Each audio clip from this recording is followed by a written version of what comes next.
सबसे पहले तो मैं पूरे देशवासियों का बहुत बहुत धन्यवाद कहना चाहती हूँ। आप मीडिया पर्सन्स का भी, क्योंकि आप लोग ही हम लोगों को इतना through out the journey wrestling में आपने सपोर्ट किया है। तो मैं उम्मीद करती हूँ कि मैं आपकी उम्मीदों पे खरा उतरूँ बिल्कुल। और कांग्रेस पार्टी का मैं बहुत बहुत धन्यवाद करती हूँ, क्योंकि जब बोलते हैं ना कि बुरे टाइम में पता लगता है कि अपना कौन है। जब हम रोड पे घसीटे जा रहे थे तो छोड़ के बीजेपी को, देश में जितनी भी पार्टियां हैं वो हमारे साथ में थी, हमारे दर्द को समझ पा रही थी, हमारे आंसुओं को समझ पा रही थी। मैं बहुत प्राउड फील कर रही हूँ कि मैं एक ऐसी पार्टी में, एक ऐसी विचारधारा में हूँ जो महिलाओं के साथ हो रहा अन्याय और उनके साथ बुरे बर्ताव के खिलाफ खड़ी है। वो लड़ाई लड़ने के तैयार है, सड़क से लेकर संसद तक। और मैं विश्वास दिलाती हूँ पूरे देशवासियों को कि जो मेहनत, जो लगन से हमने रेसलिंग में काम किया है, हम चाहते हैं कि देश के हर एक नागरिक को जो दर्द, जो तकलीफ हमने झेली है, खासकर महिलाओं के लिए, हर एक उस महिला के साथ में हम खड़े हैं जो अपने आप को लाचार, अपने आप को बेबस समझती है। रेसलिंग में मैंने पूरा कोशिश किया कि मैं जितनी भी महिलाओं को, छोटी बच्चियों को इंस्पायर कर सकती हूँ। मैं चाहती तो मैं जंतर मंतर पे रेसलिंग छोड़ सकती थी, और सभी लोग भी मान रहे थे, पूरा देश इस चीज़ पर विश्वास कर रहा था, क्योंकि बीजेपी आईटी सेल ने उस चीज़ को साबित करने की कोशिश की थी कि हम चले हुए कारतूस हैं, हम ख़त्म हो गए हैं, हम पॉलिटिक्स कर रहे हैं। उन्होंने बोला मैं नेशनल नहीं खेलना चाहती, मैंने नेशनल चैंपियनशिप खेला।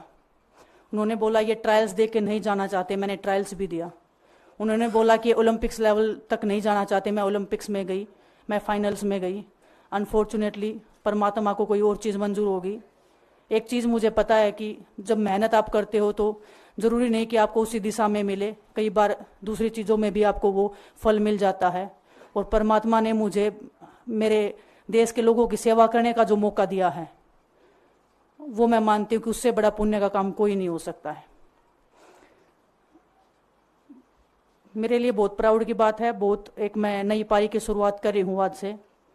मैं चाहती हूँ कि जो हमने फेस किया एज ए खिलाड़ी होने के नाते, उन सब खिलाड़ियों को वो चीज़ ना फेस करनी पड़े। हम उनकी लड़ाई में साथ हैं। शायद उनको आज हिम्मत मिले कि जो पार्टियां पावर में रहती हैं शायद वो साथ में नहीं खड़ी हों, लेकिन उनके बहन भाई हैं जो उनके साथ में खड़े हैं। और हमें पता है स्पोर्ट्स में कितना गलत होता आया है, नहीं बोल पाते हैं खिलाड़ी। आप हमसे देख लो, बजरंग के ऊपर डोप का बैन लगा दिया 4 साल का, सिर्फ किसी लिए कि सिर्फ उन्होंने आवाज़ उठाई थी हमारे साथ बैठ के। तो उसका भुगतान हम कर रहे हैं, आज तक कर रहे हैं, लेकिन हम डरेंगे नहीं, पीछे नहीं हटेंगे। जो लड़ाई थी वो जारी है, ख़त्म नहीं हुई है। कोर्ट में हमारा केस चल रहा है, वो लड़ाई भी हम जीतेंगे, ज़िंदगी की जंग भी हम जीतेंगे।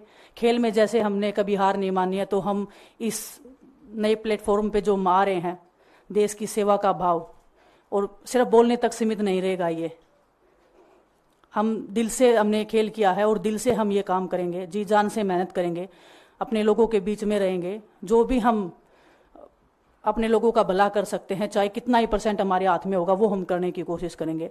और मैं अपनी बहनों को बताना चाहती हूँ कि आपकी बहन आपके साथ में है। किसी भी मुसीबत में, किसी भी पल, किसी भी क्षण आप ऐसे मत समझना कोई भी आपके साथ में नहीं है।